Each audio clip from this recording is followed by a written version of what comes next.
तो यहाँ पे दे रखा है, देख लो, ए मैट्रिक्स लिया हमने, एक स्क्यू सिमेट्रिक मैट्रिक्स लिया है, और ये सब वही क्रॉसपॉन्डिंग एलिमेंट्स को एक दूसरे का नेगेटिव दिखाया है, देख लेना। ये हमारा पेज नंबर 54 है। अब आ जाओ पेज नंबर 55 में।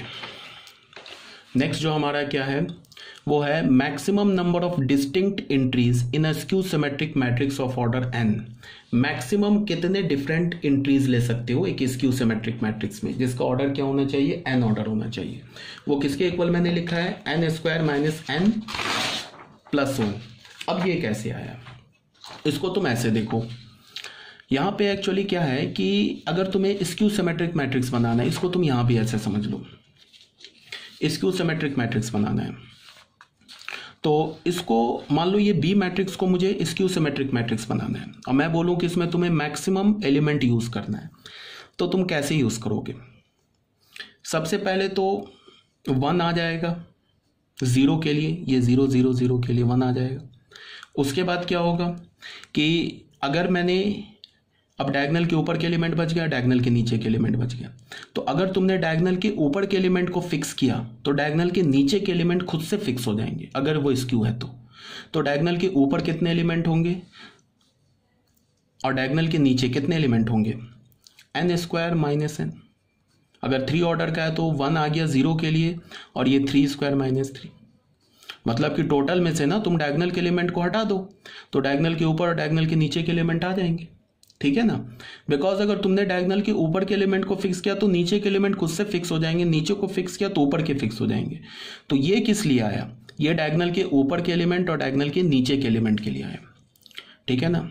तो हम लोग मैक्सिमम कितने यूज कर सकते हैं एलिमेंट, अगर मैं 3x3 ऑर्डर के मैट्रिक्स लूँ तो 3 square minus 3 for elements above the diagonal and below the diagonal, और 1 किस लिए आया, for element on the diagonal, वो तो हमेशा 0 आएगा। इस 0 के लिए तो एक ही एलिमेंट आया ना 0, और डायगोनल के ऊपर के लिए और नीचे के लिए क्या हो गया 3 स्क्वायर माइनस 3/2, ठीक है।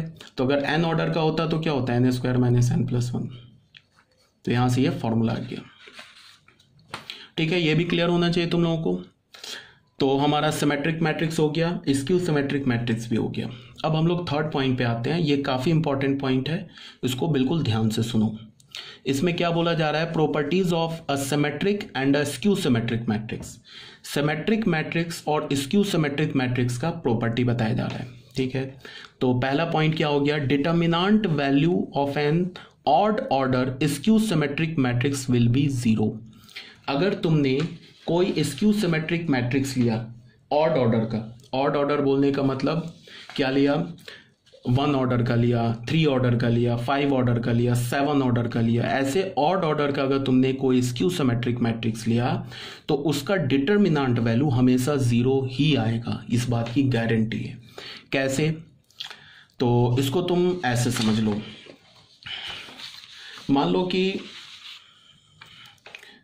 जैसे मैंने एक मैट्रिक्स लिया Aij n/n ऑर्डर का एक लिया, और मैंने इसको क्या बोला कि ये जो A मैट्रिक्स है ये एक स्क्यू सिमेट्रिक मैट्रिक्स है,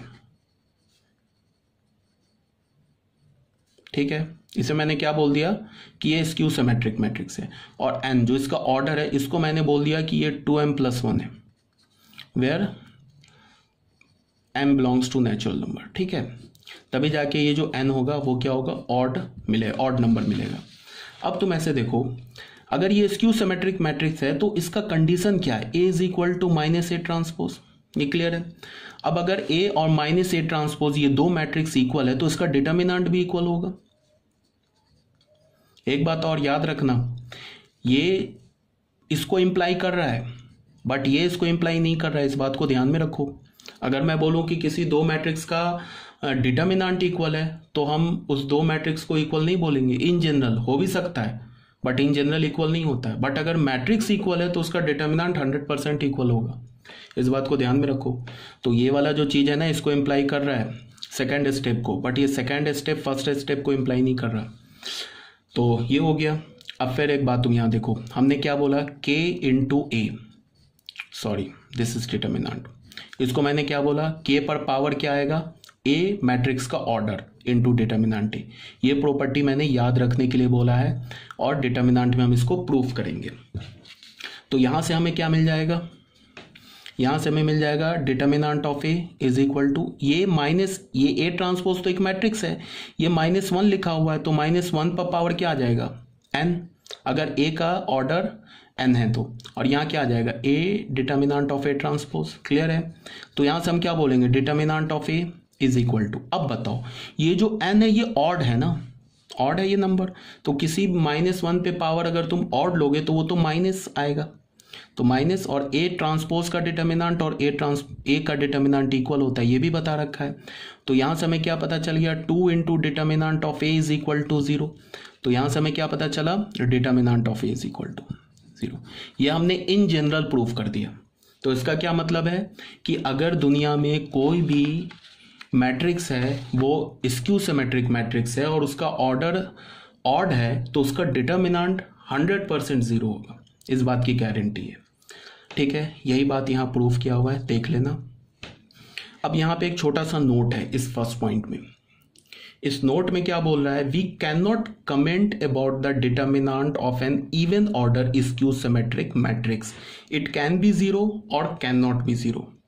यहां पे क्या बोला कि अगर स्क्यू सिमेट्रिक मैट्रिक्स है ऑड ऑर्डर का तो उसका डिटर्मिनेंट 0 होगा, बट अगर कोई स्क्यू सिमेट्रिक मैट्रिक्स है इवन ऑर्डर का, जैसे 2 ऑर्डर का, 4 ऑर्डर का, 6 ऑर्डर का, तो हम उसके डिटर्मिनेंट वैल्यू पे कमेंट नहीं करेंगे।